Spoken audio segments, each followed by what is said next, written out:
Good day to you, ladies and gentlemen, wherever you are on our beautiful planet. This is Agape Tutorial, and you're listening to Truebook Radio. Today we have a very special guest with us, a great friend and person who does not need no introduction, the director of Esoteric Agenda and Kymatica, which are two very popular documentaries that are circulating around the World Wide Web. And we're very pleased to have been here with us on the show. They will be speaking about the movie Kymatica and the more personal views of that on problems our society is facing and the future of mankind. So I would like to welcome Ben Stewart on the show and wish everyone a great day and sit back, relax, and have a great time. So good day to you, Ben. How are you? Not too bad, actually. It's great to finally connect on the radio side of things rather than just, talking through Skype like we have. So I appreciate you having me on. Yeah, I'm very glad that we could be, that we could be doing this and that we could share our views and opinions and ideas with other people. So as I said, Ben, I would like to start with Kymatica. So for the people who don't know, why is the movie actually even... I'm sorry, you cut out there for a second. Were you talking about the title? Yes, I was talking about the title. Why is it called Kymatica? Okay. Well, Kymatica is a Greek term for the science of cymatics. Well, I mean, today the science of cymatics is actually taking off of what Kymatica truly meant to begin with, because it's not simply a science. It's just a principle of matter and energy. And you can even go to YouTube and type in cymatics, which is Cymatics, and you'll find a bunch of pretty neat experiments that people were doing with putting silt or sand or lycopodium on top of an iron plate and then pumping a certain vibration or tone into it. And what happens with the lycopodium is it will begin to form through that vibration. It will begin to form into sacred geometrical patterns. And that's just a rough experiment to kind of show the synthesis between matter and energy, which the reason why I use the term Kymatica, it being a more ancient term, is for one, I knew that it was going to get a lot of people to ask that question, what is Kymatica, hoping that, some people would find it intriguing enough to go online and just look it up and maybe get into that. That was one aspect of it, but the entire film really gets into a primal duality in nature, being that synthesis between matter and energy. So tracing that back not just in nature and in the physical world that you can break down into molecules and atoms and things along those lines, but getting into behavior and the behavior of societies and how societies enlarge, civilizations enlarge, empires enlarge, and just individual behavior, not just with humans, but animals, plants, minerals, everything in our perceivable universe responds to this primal drama that's going on between black and white, or negative and positive, masculine and feminine. Mm-hmm. And that's that dualism that we see rampant everywhere. And the reason why I stuck that in there in the film is because our civilization right now seems to have forgotten this primal truth, and that's in a way why we're kind of having people like myself and like yourself are having to take a huge step back and look at the bigger picture to kind of understand not just how do we change the world, but first, how do we understand the world so we know how we're going to change it? Because I always use this example, but I mean, anybody could say they want change. Mm-hmm. Your car could break down and you want it to be fixed, but what's the first thing you need? You need somebody who understands that car. You're not just going to take it to any old person who maybe doesn't understand how to fix a car. So that's kind of the allegory that I give. You need to first see the world truly for what it is before you can ever have the right intention for fixing the world. And if you don't see the world correctly, your intentions may be perverted. And if your intentions are perverted, then your actions are definitely going to be perverted. So to me, I try to be that voice in between the sides of left or right or wrong or good or bad, anything along those lines. I try to really just take a step back and explain this dualistic battle that's been going on for thousands upon millions upon billions of years. Mm-hmm. So what has actually led you to, to the decision that you said, or was it like that you sat down and you said, okay, well, I see this as a problem in the current society, and I want to make a movie about it, or, because I know that Kymatica came after Esoteric Agenda, correct? Yes. So you've already had experience with creating a documentary, so what has led you to do Kymatica? Well, first I was in and I still am. I'm in a music group, and I'm the lyricist, songwriter, lyricist, and a lot of my lyrics actually were touching upon some of the things that you will find in Esoteric Agenda and in Kymatica. And I had somebody, or quite a few people asking me to explain the lyrics a little bit, and instead of going to each individual person and explaining what they wanted, I figured I would just make a 10-15 minute short little documentary to explain the lyrics, to explain like my personal views and why the lyrics come out the way they do. So I started working on just a short little 10-15 minute documentary, and it ended up turning into Kymatica, which is a 2-hour film, and it doesn't even include the band in it. So that was the first step. So Esoteric, in a sense, was kind of you can't say by mistake because nothing's truly by mistake, but it came about without my conscious intention. It was probably something that was building inside me for a while. And once I had done Esoteric Agenda and I started gauging the reaction of a lot of the people that were taking this information, I decided that I really wanted to take it to the next level.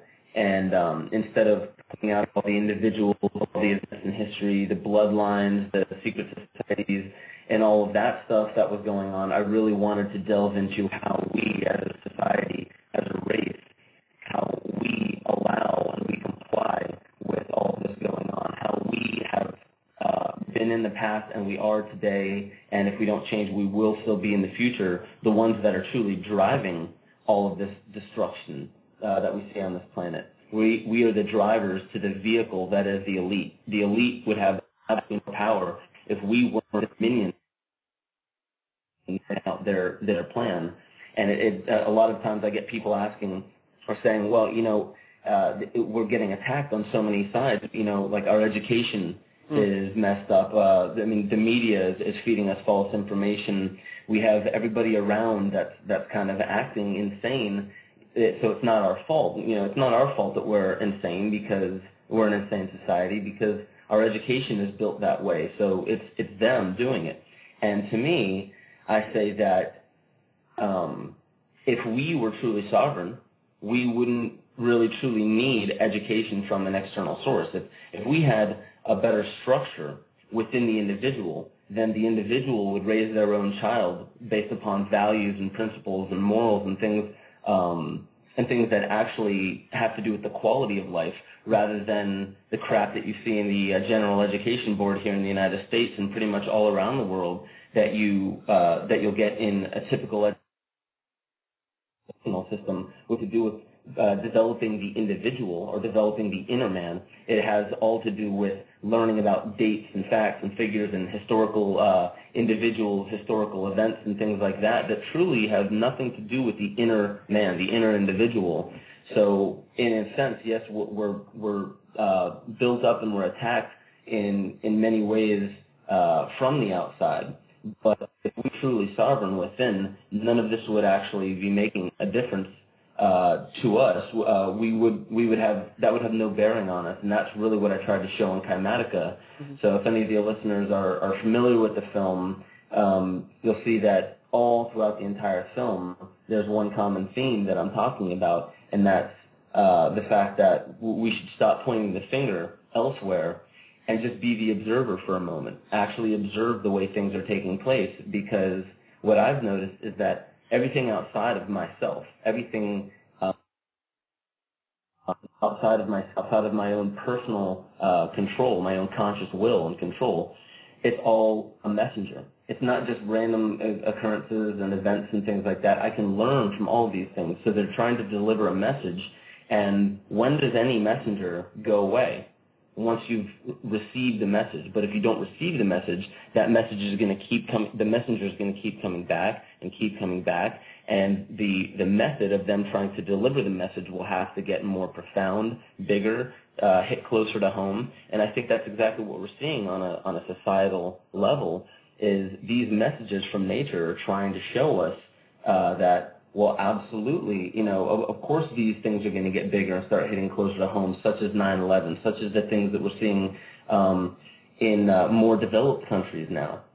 So we're seeing a lot of these things, and they're messages to our behavior. And with the 9/11 talk I just gave a few weeks back, some of the comments on it, it was typically very well received, but some of the comments on it were people didn't like the fact that I said we should start focusing on the message of 9/11 and maybe take a break from focusing on just the messengers of nature, or the messengers of September 11th. Mm-hmm. And a lot of people didn't like that because what I see is that people are still wrapped up in just, I need to bring people to justice. It's my job to bring people to justice.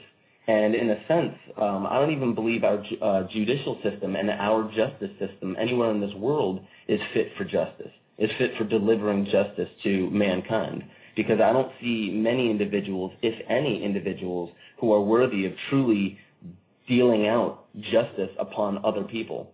I don't see anybody who's sovereign enough to make a sound judgment, not based upon their ego, not based upon their emotional turmoil, their psychological turmoil, to truly give a sound on another person's actions, because we are so identified with what other people do.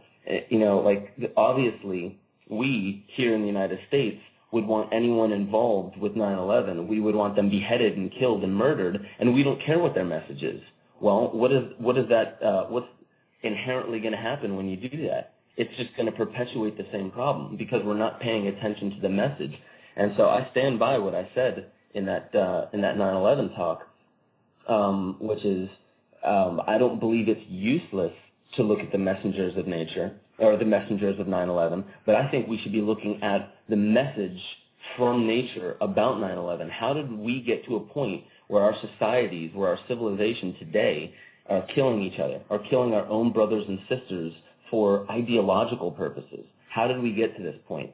That's why I try to take a huge step back and a huge step inward to actually discover these things, because if you're just working on a topical level, then you're only going to change things on the topical level. I'm concerned with the root, the source of evil, the source of these problems, and even the source of the way that I judge these problems, because I can fully admit that as of right now, yes, I do have my own opinions on what I believe needs to be changed and what other things I believe need to be developed more. But again, I can be completely honest and say that only coming from my own perspective, which is still wrapped up in a bit of ego. As much as I've worked on that, I still am identified in a certain source because I'm human, obviously. So what I try to portray is not my opinion. I try not to tell people this is what we need to be doing, this is where we need to be going, these are who we need to be focusing on, this is what we should do, this is what we shouldn't do, because that would just be based upon my perspective. The most I could do is try to give the proper tools for other people to hopefully one day do what I'm trying to do better than me. Certainly agree with it. There's a lot of people around the world who are emotionally fixed on the drama of 9/11, and and they feel like they're, without them actually knowing, there was some kind of like a harm done to them, because their perception of the world has been totally trashed and demolished. Whether it has been that it was a classical American who thought that they can't never be attacked, or if it was someone who just basically knew that there are some bad things happening behind the scenes, but never really thought that it can happen like this. But I certainly agree that whenever these things come at us, it's a message to us, and we're supposed to focus on what is the essence of the message. We're not supposed to be hunting some ghosts, because we're, as you said, the judicial system around the world is not fit for bringing the justice. And I think that it's the consciousness of the people that is just not able to comprehend